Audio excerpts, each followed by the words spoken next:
네, 안녕하십니까. 오늘은 5월 7일 목요일입니다. 우리 다 같이 기도로 예배를 시작하도록 하겠습니다. 하나님 감사합니다. 저희를 이렇게 다시 한번 예배의 자리로 모이게 해주셔서. 하나님, 저희가 오늘 어떠한 분들은 아침에 예배를 드리고 어떠한 분들은 하루 도중에 점심시간 때나 아니면 일을 마치고 예배를 들으시는 분들도 계실 테고요. 어떠한 분들은 잠들기 전 하루를 마치며 하나님께 나아가는 분들 또한 계실 거라 생각합니다. 우리 모두가 언제든지 어디서든지 하나님께 이렇게 예배를 드릴 수 있다는 것이 참으로 감사합니다. 그렇지만 한편으로 저희가 함께 모여서 예배를 드리지 못함에 있어서 또한 아쉬움이 없지 않아 있는 것 같습니다. 그렇더라 하더라도 우리는 모두 예수 그리스도로 인해서 함께 한 교회로서 예배를 드리고 있다는 사실을 잊지 않도록 저희를 기억하게 하여 주옵소서. 하나님, 저희가 예배를 드릴 때에 저희 마음을 다시 한번 새롭게 하여 주시옵시고 하나님의 말씀으로 순종하며 살 수 있는, 하나님을 증거하는 그런 삶을 살 수 있도록 인도하여 주시옵소서. 감사드리며 이 모든 말씀 예수님의 이름으로 기도드렸습니다. 아멘.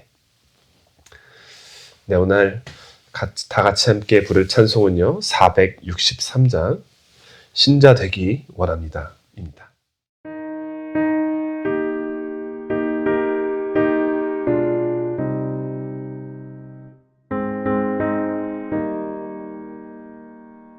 신자 되기 원합니다. 진심으로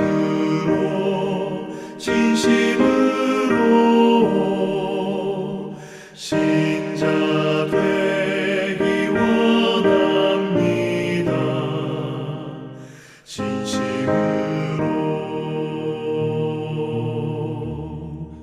신자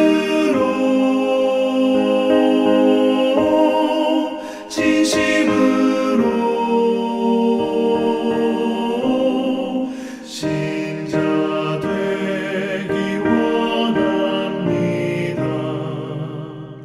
진심으로 사랑하기 원합니다.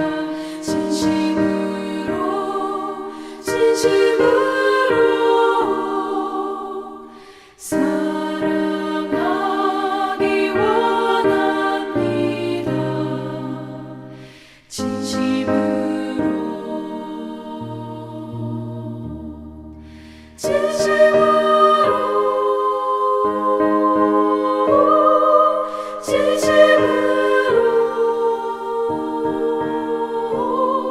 사랑하기 원합니다.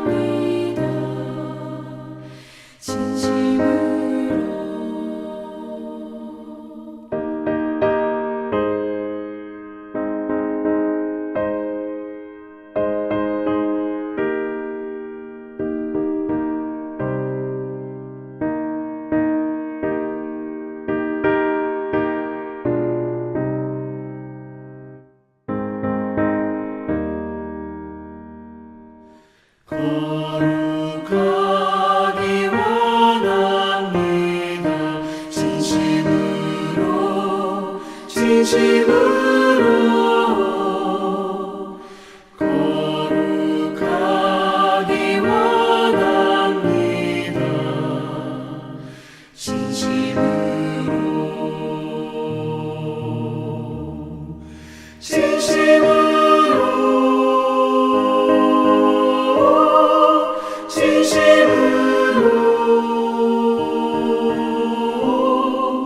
거룩하기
오늘 하나님께서 주시는 말씀은 룻기 4장 1절부터 6절입니다. 룻기 4장 1절부터 6절 다 같이 한 목소리로 읽도록 하겠습니다. 보아스가 성문으로 올라가서 거기에 앉아 있더니 마침 보아스가 말하던 기업 물을 자가 지나가는지라. 보아스가 그에게 이르되 아무개여 이리로 와서 앉으라 하니 그가 와서 앉으매 보아스가 그 성읍 장로 10명을 청하여 이르되 당신들은 여기 앉으라 하니 그들이 앉으매 보아스가 그 기업 물을 자에게 이르되 모압 지방에서 돌아온 나오미가 우리 형제 엘리멜렉의 소유지를 팔려 함으로 내가 여기 앉은 이들과 내 백성의 장로들 앞에서 그것을 사라고 내게 말하여 알게 하려 하였노라. 만일 내가 물으려면 물으려니와 만일 내가 물으지 아니하려거든 내게 고하여 알게 하라. 내 다음은 나요. 그 외에는 물을 자가 없느니라 하니 그가 이르되 내가 물으리라 하는지라. 보아스가 이르되 내가 나오미의 손에서 그 밭을 사는 날에 곧 죽은 자의 아내 모압 여인 룻에게서 사서 그 죽은 자의 기업을 그의 이름으로 세워야 할지니라 하니 그 기업 물을 자가 이르되 나는 내 기업에 손해가 있을까 하여 나를 위하여 물으지 못하노니 내가 물을 것을 내가 물으라 나는 물으지 못하겠노라 하는지라. 아멘. 중앙교회 여러분, 저희가 살면서 중요한 것들이 몇 가지가 있죠. 그 중에 제가 자라오면서 중요하다고 생각이 드는 게 계약이라는 것인 것 같습니다. 서류를 꼼꼼히 챙기기도 하고 심지어 증인을 세워서 우리가 하는 약속이 정말이다, 정말로 맞다라고 투명하게 보여주는 그런 절차죠. 집을 사고 팔거나 할 때도 이런 계약을 하기도 하고요. 그리고 회사에서 어떠한 중요한 직책이나 임무를 맡을 때도 이것을 약속하자, 잘하자라는 의미로 계약서를 또 작성하기도 하죠. 오늘 본문에서도요, 보아스는 나오미와 룻의 문제를 해결하기 위해서 당시 법정이자 시청이었던 성문으로 올라가 당당히 자리를 잡습니다. 그런데 보아스가 자리에 앉자마자 아주 기가 막힌 일이 벌어집니다. 1절을 보시면요, 마침 그때 보아스가 꼭 만나야만 했던 그 친족이 앞을 지나갑니다. 여러분, 이것은 그저 운이 좋았다라는 걸로 얘기할 수 없습니다. 요한복음 4장을 또 한번 떠올려 보시죠. 예수님이 길을 가시다가 피곤하여 야곱의 우물 곁에 홀로 쉬고 계셨을 때 한 사마리아 여인이 물을 기르러 옵니다. 세상의 눈으로 보면요, 그저 우연히 마주친 운 좋은 여인인 것 같죠? 하지만 그것은 한 영혼을 구원하시기 위해서 하나님께서 설교하신 정교한 타이밍이었습니다. 이와 같이 우리가 기억해야 할 것은 바로 이것입니다. 하나님은 우리가 알게 모르게 보이지 않는 곳에서 쉬지 않고 일하시며 준비하고 계십니다. 그리고 마침내 우리가 그 하나님의 역사하심을 마주할 때 우리는 아마 무릎을 치며 깨닫게 될 겁니다. 이것은 단순히 내가 운이 좋은 게 아니고 정말로 하나님이 하신 일이시구나. 이렇게 딱 맞을 수가 없구나. 단순히 운만으로 설명이 안 된다. 오늘 여러분의 삶 속에서도 일어나는 모든 마침 그때의 순간들이 하나님의 정교한 설계임을 믿으시고 알 수 있기를 기도합니다. 계속해서 보아스가 그 친족을 불러 세워 의논을 시작합니다. 자, 여기서 우리는 다시 한번 잠깐 멈추고 주목해야 할 사실이 한 가지 있습니다. 이 사람은요, 보아스보다 훨씬 더 나오미 가문과 가까운 친척이었다는 점입니다. 즉, 보아스보다 먼저 가문을 책임져야 할 1순위 권리자이라는 것이죠. 3장에 보면은 보아스가 자기보다 먼저 기업을 물어야 할 사람이 있다라고 말을 하는데 그게 바로 오늘 나오는 바로 아무개입니다. 그런데 성경은 이토록 가까운 친척이었음에도 그의 이름을 끝내 기록하지 않았습니다. 대신 히브리어로 플로니 알모니, 우리말로 아무개라고만 부릅니다. 왜 이렇게 표기를 하였을까요? 그 이유는 그가 오직 자기 이익만을 위해 계산기를 두드리는 인생을 살아왔기 때문입니다. 처음에 보아스가 땅을 사서 가문을 도와주겠냐고 물었을 때 그는 내가 하겠다라며 얼른 대답했습니다. 어떻게 보면은 와 정말로 대담하구나, 이렇게 도와줄 의향이 있구나 라고 생각했겠지만 우리가 5절, 6절을 보면서 재산이 생기는 이득이 없다라고 결정되는 순간 바로 손을 떼버리죠. 모압 여인인 룻까지 책임져야 한다라는 말을 듣자 그는 내 재산에 손해가 생길 것 같으니 나는 못하겠다라며 뒤로 쏙 빠져버립니다. 여러분, 세상은 나만을 위해 결정을 하고 나를 위해 행동하는 것이 똑똑하다라고 말을 합니다. 하지만 성경은 아이러니하게도 정반대의 길을 말합니다. 빌립보서 2장 3절 4절 말씀은 이렇게 말씀하시죠. 오직 겸손한 마음으로 각각 자기보다 남을 낮게 여기고 각각 자기 일을 돌보뿐더러 또한 각각 다른 사람들의 일을 돌보아. 나보다 남을 먼저 생각하고 돌보는 것이 바로 예수님을 닮은 선하고 올바른 성품입니다. 이 친족은 자기 재산을 지키려다 영원한 하나님의 나라의 명단에서 자신의 이름을 잃어버린 아무개가 돼버리고 만 것입니다. 반면 보아스는 달랐습니다. 보아스라고 계산기가 없었을까요? 그도 이 일을 하면 자기 재산에 손해가 가고 사람들이 왜 이방 여인을 책임지느냐라고 손가락질 할 수도 있었다는 것을 알고 있었을 것입니다.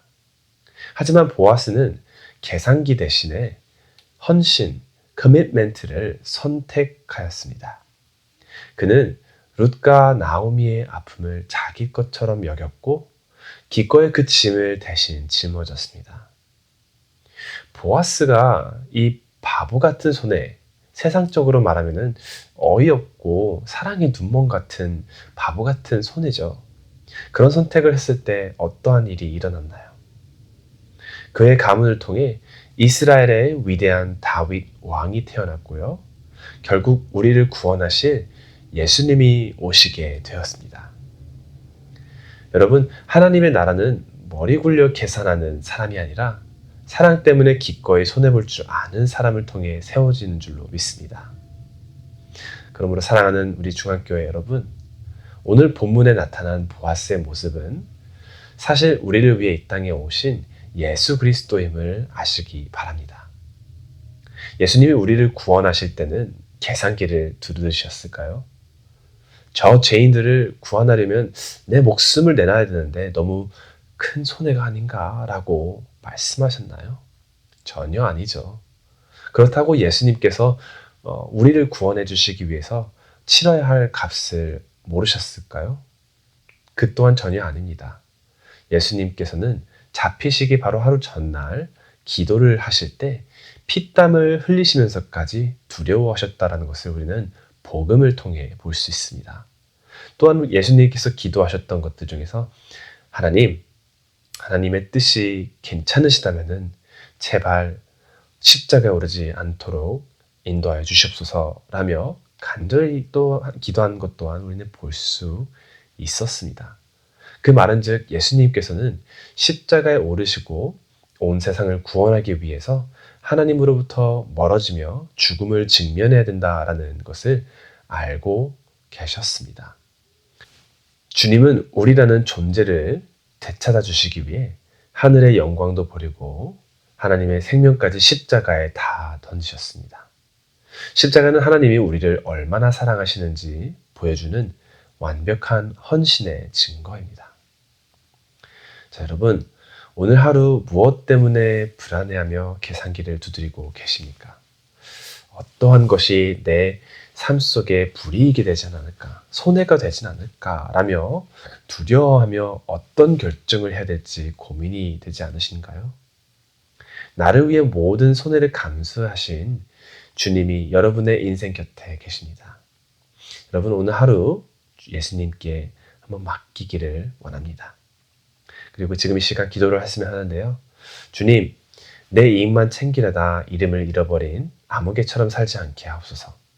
손해를 보더라도 하나님의 사랑과 책임을 선택했던 보아스처럼 오늘 내 주변의 사람들을 진심으로 사랑하고 책임지는 삶을 살게 허락하여 주시옵소서. 나를 위해 십자가에서 모든 것을 내어주신 예수님의 은혜를 기억하고 의지할 수 있도록 인도하여 주시옵소서 하고, 우리 다 같이 기도하신 뒤에 각자의 기도 제목이 있으시면은 기도하신 뒤에 예배를 마치시면 좋을 것 같습니다. 기도하겠습니다. 하나님 감사합니다. 저희를 이렇게 예배 자리로 다시 한번 모이게 해주셔서, 하나님 저희는 때때로 어떤 것이 우리를 위해서 최선의 선택일까, 어떤 것들이 최선의 결과를 불러올 수 있을까라며 생각하며 계산기를 두드리며 선택할 때가 많습니다.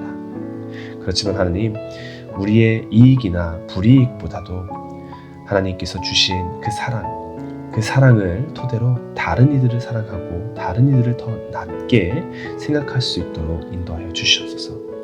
그러므로서 우리가 하는 선택 하나하나가 정말로 좁은 길일지라도 우리가 예수님을 증거할 수 있는 그런 삶을 살 수 있도록 인도하여 주시옵소서. 감사드리며 이 모든 말씀 예수님의 이름으로 기도드렸습니다. 아멘.